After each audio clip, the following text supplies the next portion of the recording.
missile system is one very, I would say, clear and very good example how integration of the really top level missile system technology like MMPs with top level robotics will create totally new capability. This little thing is a real threat for any modern main battle tank. I believe that this is the future, that robotic systems on the ground domain will start more and more come to the battlefield and will start to dominate that in the next 10 years.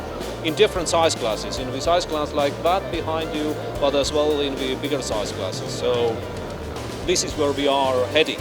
What is important here and where we are working very closely as well, in that case together with MBDA, is with safety. We have to be sure that all the systems we deploy are safe. So certainly human in the loop, weapons always controlled by the human operator, and autonomy is deployed only as a thing for the mobility, for the platform, and even that will be done gradually, starting with simple teleoperation over the cameras and then moving more and more forward with advanced autonomy. What I have to add to support the first part of the presentation is the fact that this kind of system could be used exactly as the same mission at a raccoon platoon, a raccoon company, or an infantry company. In some countries, it could be interesting, like in France, to be a new platoon with make only with this kind of systems, to be capable to make offensive mission, defensive mission, sortie mission, without put people in front of tanks. It's the main idea we push forward according for the French approach of robotics and system of robots. The disruptive technologies, by definition, disrupt the current tactics, the current understanding of the battlefield. And I think all the armies right now are a bit afraid of that disruption.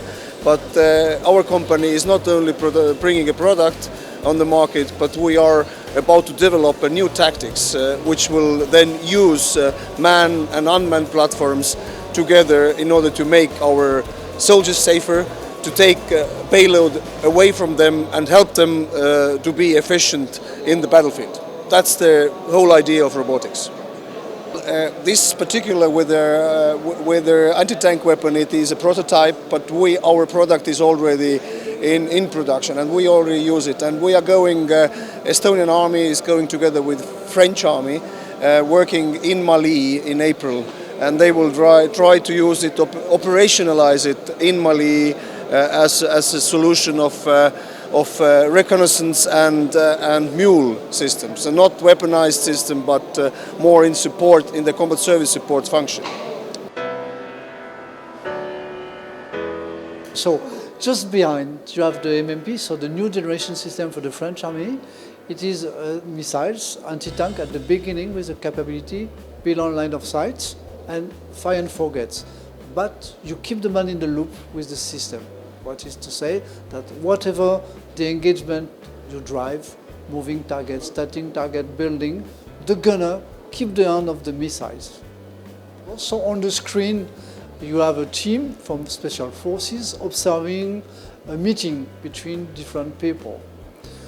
One have a launcher deployed in the field and the others you have an observer with the UAVs. The UAVs will pinpoint the targets and will give information on the target. So you have a grid coordinates sent to the missiles. Then the missile will be engaged beyond line of sight, so not in direct sight for the targets, and engage the target. During the flight, the gunner will pinpoint the targets, take the decision to engage, and destroy the target.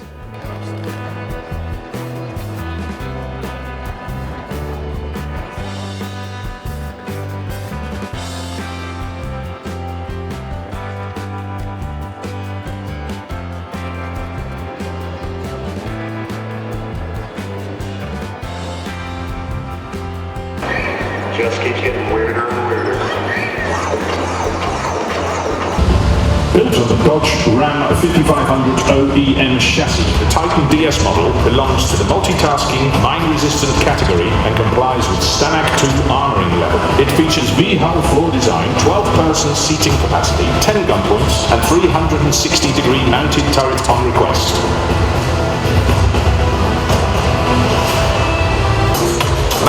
a 6x6 tactical armoured vehicle. It is suitable for various combat roles and can be used as weapons or personnel carrier. It has both on and off-road driving capabilities.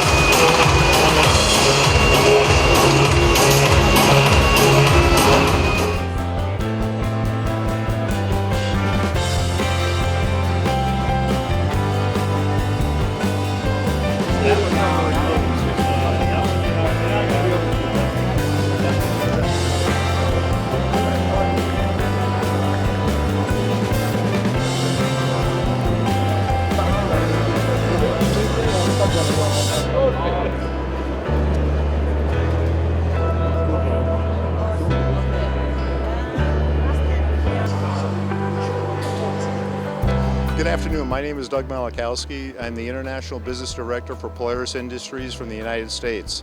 We're here today to highlight a new product that we have. We're working in the United States with the U.S. government to take our off-road vehicle, the MRZR D diesel vehicle, and roboticize it. It's a program that we've been involved in the United States for 3 years, and today in the Middle East we're revealing its first capability. It is simply, we've taken the diesel technology and we've created a hybrid. So now we have both diesel, both electric, and we've roboticized it. And the key to our particular platform, as different than the other robots, is if you have a requirement other than for what a robotic vehicle is meant for, you can switch. You can jump in the vehicle, you can mount in the vehicle, your soldiers, and you can simply switch from the robotic, which travels about 13 miles an hour, to a diesel configuration that travels about 55 miles an hour. So you can quickly change your mission. In addition to that, as I said, we have the electric motor capability. This is a silent capability.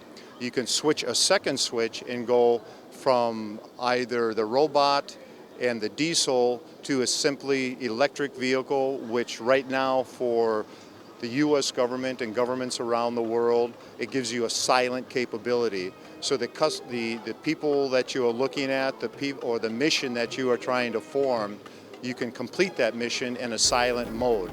And that can happen for about 3 hours. When you switch back on from the electric to diesel, you automatically start regenerating your batteries. Pantsir-ME air defense system of Rostec, already known in its land-based version, is presented by Sergei Abramov, the industrial director of the armament cluster in the Rostec State Corporation. This one is in its shipboard version at IDEX 2019. The gun missile system has been developed and is produced by the Instrument Design Bureau JSC KBP. The Pantsir-ME can be mounted on ships with water displacement of more than 300 tons. The system has no equivalent anywhere in the world. It can destroy both floating and flying targets, including anti-ship missiles. It's capable of simultaneous firing at 4 targets attacking the ship, while the kill zone for guided anti-aircraft missiles reaches 20 kilometers in distance and 15 kilometers in height.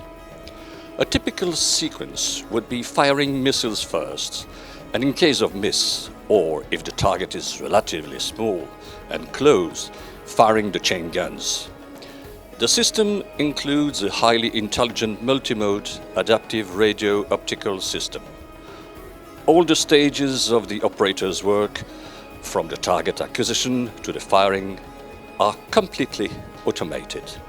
A combined use of the radio and optical control system provides for the all-weather and round-the-clock operability.